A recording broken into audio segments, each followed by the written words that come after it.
Torcedor do São Paulo, a imprensa esportiva que toda rendida ao SPFC após vencer o Vasco da Gama por 3-0, dando um show de análise aqui, pessoal, e já projetando o próximo jogo.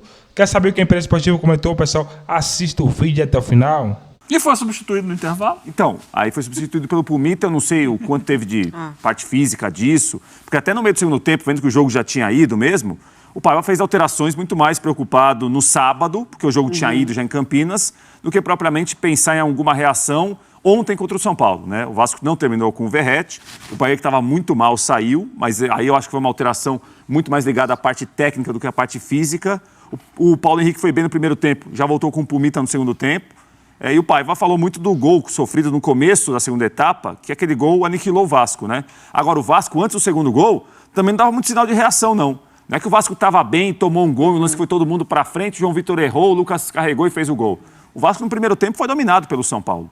Acho que não dá pra gente falar que o Vasco pensou sábado, no sábado esqueceu da quarta-feira. Não, o Vasco não conseguiu jogar na quarta-feira. Não conseguiu por mérito do São Paulo, que dominou o jogo e venceu com absoluto merecimento. E não conseguiu jogar com os principais jogadores, né? Esse é o ponto, assim. Não foi como o Atlético que poupou. Exato. E aí o desempenho não aconteceu. Ele coloca os principais jogadores justamente para tentar ter uma leitura ali do que pode ser replicado na partida contra o Atlético Mineiro, e ele pouco pôde tirar disso, né? Só a certeza de que Payet e Coutinho, por enquanto, não dá. Eugênio, agora há pouco eu disse erradamente que você tinha afirmado que o Paiva era o melhor técnico. Você corrigiu, e você tem razão. Você falou, não, eu falei que ele era revelação. E eu concordo com você. Também. Ele pegou o Vasco numa terra arrasada, né, logo depois daquele 6-1, etc., 4-0 pro Criciúma e não sei o quê. E o Vasco teve bons jogos, teve recuperação, mostrava bom futebol, time aguerrido. Mas de um tempo para cá, não sei o que acontece com o Vasco. Tem jogado mal vários jogos e ontem foi um desastre, não foi? Foi um desastre, o sexto jogo, né? Sem vitória do no Vasco. Brasileiro. No Brasileiro. Na Copa do Brasil, 7 jogos sem vencer. Perdeu o Atlético na ida, né? São então, 7 jogos sem vencer. 7 jogos sem vencer na sequência, né? E isso evidencia uma queda de produção do time. É claro que ele tem razão quando coloca, e a Mari lembrou muito bem agora, que já não tem um bom elenco o Vasco, né? O elenco do Vasco é bem limitado. E aí ele ainda perde jogadores que podiam entregar alguma coisa, especialmente o David, que era o titular do time e que fazia muitos papéis ali importantes, com e sem a bola e tal. O Adson estava bem também, não estava? O Adson, o Estrela que apareceu rapidamente, né? Inclusive naquele jogo com o São Paulo, que o Vasco goleou o São Paulo. E de repente as peças vão sumindo, essas peças importantes. E ele ontem, acho que a grande diferença do jogo ontem é que o São Paulo entrou para jogar o jogo de Campeonato Brasileiro, porque é o prato principal, o único prato que o São Paulo tem hoje, tentar chegar no G4, se classificar direto para a Libertadores, ou no mínimo se garantir no G6. E o Vasco entrou treinando para o jogo de sábado contra o Atlético. Porque ao escalar o Felipe Coutinho junto com o Payet, e eu não acho que tenha sido errada a iniciativa de escalar, ele tentou ver, será que dá para colocar os dois juntos? Porque ele não vinha colocando. Um entrava no lugar do outro. E eu pedi isso aqui. Foi. Eu falei isso aqui várias vezes nos últimos dias, que o Vasco tem muita dificuldade de controlar o jogo a partir da posse de bola, que talvez com os dois juntos, mais próximos, alguma coisa pudesse acontecer. E a prova ontem foi, rapidamente, não dá. Esquece, essa opção não existe. Mas você acha que isso é uma questão fechada? Não, isso é uma questão que pode ser modificada a longo prazo. Não é no curto prazo. Não é sábado nem pensar. Não, nem pensar. Não deu certo, não encaixa. Ainda mais porque eu acho que para que funcionasse, ele teria que fazer uma adaptação no desenho da equipe em campo. Porque ele coloca o Payet aberto pela esquerda e o Felipe Coutinho pelo meio. Eles não estão muito próximos. Há uma certa distância. O ideal é que eles ficassem os dois por dentro, como dois meias ali. Ali tem uma proximidade para tentar uma tabela, tentar segurar um pouco mais a posse de bola. Ele tentou manter um esquema quando ele tinha o David, por exemplo, né? Que daí funcionava dois pelos lados e um centralizado ali, o Verratti, e o Coutinho mais atrás, ou o Payet. Mas com os dois não dá para replicar esse esquema. Vou fazer uma pergunta para vocês, exatamente em cima do que você está dizendo. Payet e Felipe Coutinho juntos, né? O assunto agora. Tem a questão da intensidade, da idade dos dois, uma questão tática, tudo isso que vocês estão analisando. Mas também não entra aí uma questão de fase? O Payet outro dia fez um golaço no jogo que o Vasco empatou contra quem? Juventude. Mas a fase dele não é das Sim, melhores faz tempo. Pra mim foi o pior Concorda em campo. comigo? Eu Para concordo. eles dois jogarem juntos, além de todas essas questões, tática, intensidade, marcação, o cara tem que estar bem. É um que ainda não atingiu o que pode oferecer, que é o caso do Coutinho, e o outro que está abaixo do que já apresentou, que é o caso do Payet. Então, juntos pode realmente oscilar. É questão Imagina, assim... os dois jogando bem, você pode até fazer um esforço e tentar, todas essas combinações que você está falando, e tentar. Agora, se os dois estão longe do ideal, aí fica muito difícil. Mas mesmo longe do ideal, são os melhores que tem no elenco hoje para aquela função. São os dois com capacidade técnica de reter um pouco mais a posse de bola. Então, acho que o ideal seria colocar mais um volante, 3 volantes, os dois como meias e o Verratti na frente, liberando uma hora o lateral pela direita, outra hora o lateral pela esquerda, para ter um equilíbrio entre defesa e ataque. Porque o Payet não volta para marcar. Não volta para marcar. O Coutinho também não. O Coutinho joga lá pertinho. E ao não voltar do para Verratti. marcar ontem, lá direito do São Paulo, no primeiro tempo, deitou e rolou. Então. O Eric e o Igor Vinícius passavam toda hora e ficava. Aí dava a impressão que a culpa era do Piton, agora era um para marcar 2. Isso. Aí o Vasco ficava quase no efeito cascata, que o Hugo Moura tinha que sair para cobrir. Aí o Hugo Moura saía para cobrir, já tinha um espaço enorme no meio que o Matheus Carvalho tentava correr. O Coutinho também não é um jogador de ficar ajudando na marcação. O Payet nem pensar. E aí o Vasco começava a dar espaço, o São Paulo nesse espaço. O Payet ainda ficou bravo quando foi substituído. Sem jogando nenhuma nada. justificativa, né? Nenhuma justificativa para ficar nervoso ali. A não ser que ele estivesse nervoso com a própria próprio atuação. desempenho, isso. Aí beleza, fui muito mal, que saco, não gostei. Agora, reclamar de ter saído, ele devia ter saído bem antes. Se fosse um técnico mais ousado, teria tirado ainda no primeiro tempo. Ainda no primeiro tempo, não precisaria nem esperar o intervalo. No intervalo era óbvia a substituição, que não foi feita. Ele esperou mais alguns minutos e o Vasco sofreu com isso. Acabou levando o segundo gol, não exatamente por culpa do Payet, mas porque era um time desequilibrado, descompactado em campo. Havia uma enorme distância e com muito erro individual. Muito erro individual de tomada de decisão. A tomada de decisão não é só quando você tem a bola, não. É também quando você não tem a bola. Daqui a pouco a gente pode explicar isso ali, que a gente vai fazer o olho leal. Aí sim. Sim. Senão... Então, o Vasco tentou ontem, na minha cabeça, fazer um jogo que ele estava pensando ser possível contra o Atlético. De tentar trabalhar um pouco mais a bola, sair daquela coisa de se defender forte e lançar pro Verratti toda hora. Só que não funcionou. O time não está pronto para isso hoje. Talvez, quem sabe, para o ano que vem, para agora não dá. Então é preciso que se faça uma reflexão. E eu acho que a grande diferença do jogo era essa. O São Paulo muito bem.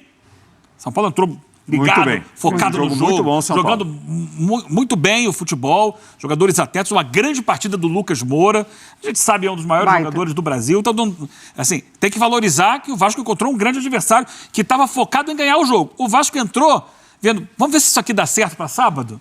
E aí foi atropelado. São Paulo fez 3, poderia ter feito 4, 5. Criou situações para isso. Embora o Vasco também tenha criado ali 1, 2 chances. Você citou as chances, especialmente as 2 chances do Felipe Coutinho, né? Que finalizou mal. Jogadas que... Uma ele poderia ter... Difícil, né? Porque ele não levantou a cabeça para ver o Payet. Tentou chute, chutou torto. Na outra ele pegou muito fraco, que facilitou a defesa do Rafael. Estranho até para um cara que chuta e finaliza bem, como o Felipe Coutinho, né? Mas faz parte, tem dia que você acerta, tem dia que não acerta, né? Não dá para dizer que o Felipe Coutinho não presta por causa disso. Ele é um jogador importante no Vasco. Pode ser decisivo, tem que ser valorizado. Pode. Na ida ele fez o gol na Arena MRV, foi o gol dele, né? Sim. Na derrota do Vasco. O jogo do Vasco passa muito por ele, mas é preciso. Agora, você vê quando a bola bate nos pés dos outros jogadores do Vasco, a dificuldade técnica. O São Paulo fez uma estratégia ontem muito interessante ao longo do primeiro tempo, na marcação de saída de bola do Vasco. Muitas vezes é o seguinte, marca todo mundo, deixa a bola no pé do Maicon. O Maicon, eles estavam trabalhando para que a bola fosse para o pé do Maicon, porque a gente sabe que o passe não é a qualidade do Maicon. Então, do Maicon muitas vezes saiu o passe errado, que devolvia a bola para o São Paulo. Então, a marcação alta... O São Paulo começa a ganhar o jogo com a marcação alta. O primeiro gol é assim. E, a partir daí, ele vai explorando os espaços que o Vasco foi dando, porque o Vasco tentou ser um time diferente, mas passou longe de ser competitivo. A grande questão do Vasco, do Paiva, é que ele vinha sendo um time muito competitivo. Sim, ele falou muito sobre isso. Ele pontuou muito, né? E ele perdeu essa competitividade. No sábado, para ter chance, tem que ser um time competitivo. E com as ausências, o Vasco ele fica muito previsível, né, no jogo ofensivo, que é bola no Verratti. Se o Coutinho tá num bom dia, é outra peça que pode aparecer, que marcou o gol lá, mas fica muito previsível e, é claro, é o cara que define, né, que decide jogos pro Vasco. Mas, por exemplo, no jogo da ida, que o Piton ficou muito preso porque ele não pôde sair tanto, né, que é ao lado do Scarpa, enfim, outros jogadores perigosos do Atlético que conseguiam trabalhar por ali, ficou sem essa alternativa, porque o melhor cruzador do Vasco é o Piton e essa jogada é a que mais combina, que mais dá resultado. Eu acho que esse, viu, Mário, desculpa interromper, Não, eu acho que esse é o outro lado de contar com Payet e Coutinho juntos. É um time que tem essa jogada que é muito forte. Quase todo mundo sabe, olha, vai sair do pé do Piton, vai pro Verratti, mas é difícil de marcar porque o Verratti é muito bom cabeceador e o Piton bate muito bem na bola. Bem. Agora, se você tem Payet e Coutinho, seu time não pode ter quase como única opção para atacar esse tipo de jogada. Exatamente. Não tem como. Ele Com Payet e Coutinho, você não vai ter que ficar mais com a bola, vai ser um time de mais toque de bola. Uma rara chance no primeiro tempo do Vasco fazer essa bola chegar no Piton em boas condições para ele cruzar para o Verratti. O Piton sai que nem um maluco correndo, ultrapassa todo mundo, a bola tá no pé do Payet. O Payet, ao invés de passar a bola pro Piton cruzar, ele mesmo cruza, aí cruza errado. Sobre o Vasco no seguinte sentido, o São Paulo devolve, né, a derrota do primeiro turno, foi 4-1 para o Vasco num jogo que recuperou o Vasco no campeonato, né? Aí os mesmos 3 gols de diferença, dessa vez 3-0 pro São Paulo. O Vasco entra com Coutinho e Payet, com um time ofensivo, numa prévia do que gostaria de encarar no sábado o Galo na semifinal da Copa do Brasil. Pelo jeito não deu certo e abala um pouco a confiança. Você acha que isso pode ter reflexo ali no jogo de sábado? Abalar a confiança eu acho que não. Até pelo discurso dos jogadores, até pelo discurso do seu treinador. O Rafael Paiva deixou claro, né, que é o jogo mais importante dos últimos 13 anos na história do Vasco. Olhando para o time, e aí a gente tem que também levar em consideração alguns jogadores ausentes, né, quando ele tinha o Adson à disposição, é um cara que dá um pouco mais de profundidade, mais velocidade pelo lado. O David também, o cara da finalização, o cara que aparece um pouco mais como opção ofensiva, partindo da esquerda para dentro, é uma característica. Você começar o jogo com Coutinho e Payet é uma outra característica. Você tem um time mais técnico, você tem um time que com a bola nos pés faz muita diferença, mas na fase defensiva, e principalmente quando precisa contra-atacar, é bem diferente. Olha esse lance do Lucas, olha a recomposição defensiva do Vasco. O São Paulo conseguiu sair do seu campo de defesa atacando de forma vertical, sem o Vasco conseguir encurtar os espaços para que o Lucas não entrasse na área e não finalizasse. O Lucas entrou na área e acabou finalizando. Eu acho que esse time com a bola nos pés faz muita diferença, Edu. Mas sem ela tem esses problemas. É um time que não consegue recompor com tanta velocidade. A gente está falando de 2 jogadores, o Payet veterano, o Coutinho, um jogador que está voltando ao futebol brasileiro e teve uma lesão e passou esse tempo de data FIFA sem jogar, está sem ritmo de jogo. Os 2 saíram, inclusive, ao mesmo tempo, né? Aos 30 do segundo tempo. Isso pesa demais também para uma equipe que precisa correr para trás quando perde a bola. Porque não é um time que corre para frente para tentar fazer essa marcação-pressão e roubar a bola no campo de ataque. Porque não tem esses jogadores com essas características, pontas mais rápidos, os meio-campistas com um pouco mais de agilidade para fazer essa marcação-pressão. Então, isso prejudicou demais o Vasco. Vamos ver como ele vai tentar montar essa equipe para enfrentar um Atlético que tem características diferentes da do São Paulo. É um time que tem essa mescla de trabalhar a bola, mas ser muito vertical pelos lados do campo. O São Paulo do Zubeldia, nesse jogo de hoje, trouxe muito bem do Afonso, né? O Marcos Antônio fez um bom jogo, o Luiz Gustavo um pouco mais preso, até para dar um pouco mais de liberdade para o Wellington ser um lateral mais ofensivo. O Lucas Moura fazendo essa troca com o Luciano, né, ali por dentro, para tentar criar volume também pelo corredor central. É um time que usa mais o meio do que o Atlético, que ataca muito mais pelos lados do campo. Então vai precisar de alguém para recompor. E aí, no plural, mais de um, para poder fazer essa recomposição pelos lados do campo. Mas eu acho que não abala, Edu. Eu acho que é um alerta também de um jogo onde o Vasco vai precisar corrigir rapidamente erros como esses que a gente viu contra o São Paulo. Bem, vamos tentar resumir o que aconteceu aqui. Só tinham 16.470 ingressos colocados à venda. A capacidade do Brinco hoje ela é bem menor do que em tempos áureos do Guarani, que chegou a colocar 35 mil pessoas aqui. Hoje a Polícia Militar só permite 18.470. e ainda mesmo assim, pela divisão, hoje baixou 2 mil ingressos, temos 15.497 pagantes. Torcedor aqui de Campinas, devido à determinação da Federação Paulista, junto com o Ministério Público, quando o São Paulo vem jogar com Ponte ou Guarani, não pode ver o jogo, porque é jogo de torcida única. Então hoje matou a vontade, matou a saudade da equipe numa boa apresentação do São Paulo.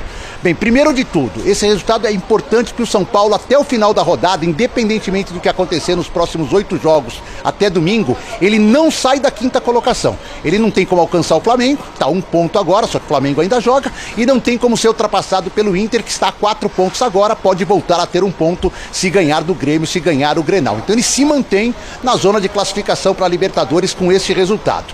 Segundo, Xará e Elton, foi uma data FIFA de muita coisa diferente no São Paulo. Teve cobrança, sim, reunião do presidente Casares com o técnico Zubeldia, a sós, e a cobrança de que o time vá à próxima Libertadores. Teve reunião do Zubeldia e da direção com os jogadores, e eles foram cobrados, sim, muito não só pelas desclassificações, mas por aquele futebol apresentado contra o Cuiabá, na derrota por 2-0 na última partida. Teve o Galopo, que deu uma exclusiva à ESPN, se mostrou insatisfeito com o seu aproveitamento. Hoje ele foi relacionado e até entrou nos minutos finais da partida, mas acima de tudo teve um bom futebol do São Paulo diante do Vasco. O Vasco, até pela escalação, parecia que endurecer o jogo. O gol do Luciano numa tabela com o Caleri, na falha do Léo Jardim, deixou o São Paulo mais confortável no primeiro tempo, e no segundo tempo aquele gol relâmpago do Lucas e depois um de cabeça que ele nem lembrava quando tinha feito seu último gol de cabeça. Esses 2 gols definiram a vitória. O Vasco até parou de brigar depois dos 3-0. O técnico Rafael Paiva foi tirando os titulares, já pensando no jogo contra o Atlético. Para o São Paulo, então, esse resultado é ótimo. Faltam 8 jogos, os 2 próximos são fora de casa, contra o Criciúma no domingo da outra semana e contra o Bahia, que é adversário direto, lá na Fonte Nova, Bahia de Rogério Ceni. O São Paulo consegue se estabilizar, porque agora vai ficar mais 10 dias sem atuar. Então vai dar para treinar, vai receber os jogadores que estão voltando das seleções, Ferrarese, Bobadilha. Marcos Antônio jogou muito bem no lugar hoje do Bobadilha. Vai receber o Jamal Lewis, já que o Wellington tomou o 3º cartão amarelo e não joga em Criciúma. O Alisson cada vez mais próximo. O Ferreirinha voltou hoje depois de 57 dias, jogou um pouquinho no final do jogo. O grupo vai ficando encorpado para brigar por este objetivo. Daqui a pouco vocês vão acompanhar o que disse o Zubeldia, o que disse o Lucas Moura, enfim, aqueles que estiveram. Professor, tudo bem? Estamos ao vivo. Se quiser dar um abraço aqui só para o pessoal da ESPN total, sem falar do jogo, apenas um abraço. Sim. Tudo bem? Bem, você está portando bem você? Eu tô tentando, tá? Comigo tá bem. Qual a sua avaliação? Tô bem lá? Não tô provocando muita encrenca, nada? Bem. Gostou do resultado? Foi bom, né? Sí, bueno, sí, estamos contentos, sobre todo para todos los torcedores y todos los jugadores que están haciendo un buen trabajo. Boa viagem, bom retorno. Sim, temos 10 dias. O calendário aqui é maluco, né, professor? Fica 15 dias sem jogar, aí joga uma, passa mais 10, aí joga no mês 8, 9 seguidas. É difícil de entender, né? Sí, un poco raro esta parte del calendario, pero también nos sirve para trabajar de outra maneira. Boa. Graças. Obrigado. Tchau. Boa. Tá, então, o Zubeldia dá uma paradinha, tá indo embora aqui. Xará, então é isso, deixa eu voltar com a minha escuta aqui e vamos falar um pouquinho do Vasco. Já falei bastante do São Paulo, já falei com o Zubeldia. O Vasco tá voltando pro Rio, não tem nenhuma grande preocupação em relação a lesões, né? Os que saíram não saíram por lesão, todos preservados. Tem a volta do Souza, que estava suspenso hoje, mas não é titular. E agora o foco do Vasco da Gama, como disse o Rafael Paiva, é totalmente no jogo contra o Atlético. Não é fácil, mas São Januário vai pulsar no sábado. O Vasco precisa reverter a vantagem do Galo obtida na primeira partida lá em Belo Horizonte. Vasco fica ali a 10, 13 pontos agora do São Paulo, numa posição intermediária. Se não for a Libertadores pela Copa do Brasil, o Xará vai ter que lutar muito no Campeonato Brasileiro para garantir uma vaga na Libertadores ou pelo menos na Sul-Americana. Volto com você depois desse encontro aqui inusitado. Torcedor do São Paulo, o tricolor paulista aí, mais uma vez aí calou a boca dos antes, né? Aquele que quer ver o São Paulo mal aí. Ontem venceu muito bem aí, sobrou em campo aí o Lucas Moura, 2 gols. E agora o SPFC, pessoal, segue ali na 5ª posição. Muito bom, né? Saber que o SPFC, sabemos aí das suas dificuldades, né, pessoal? Não é um time que gastou horrores aí para fazer contratações, igual tá competindo aí, tá conseguindo sim dar alegria para a torcida, né? Vamos lá, pessoal, para mais informações do SPFC. Lucas Moura marca 2 vezes, São Paulo derrota o Vasco em Campinas. O Morumbi é aqui. O São Paulo não tomou conhecimento do Vasco, né? Fez 3-0 e voltou a vencer no Brasileirão na noite dessa quarta-feira em Campinas, num brinco de ouro da Princesa. O mandante do jogo, né? O tricolor levou o jogo ao estádio do Guarani por conta da reforma aí do gramado do Morumbi. Com bom apoio aí da torcida, o tricolor abriu o placar cedo com gol de Lucas, né, Luciano no caso, né, que contou aí com a falha do goleiro Léo Jardim. No segundo tempo, aí, aos 49 segundos, aí, pessoal, Lucas Moura ampliou o placar após uma bela arrancada aí, e o chute potente nas cordas aí, e com o jogo da final da Copa do Brasil pela frente, o Vasco foi mexendo aí no time numa bola parada. Lucas Moura marcou mais uma vez de cabeça, né, após o escanteio de Wellington Rato, pessoal. Então o Wellington Rato também deu aí esse presente para Lucas Moura, né? E o SPFC segue aí muito forte, né, pessoal? Muito forte aí e com boa perspectiva, boa esperança aí para os próximos jogos, né? E afastar de vez, né, aqueles secadores, aqueles que querem ver o São Paulo mal. Dessa forma aí o tricolor consegue dar uma aliviada na pressão, né? Pessoal, quero agradecer a todos vocês sempre que acompanham nosso canal, que assistiu o vídeo até o fim, né? Que se aproveite, pessoal, para se inscrever e deixar o seu like no vídeo.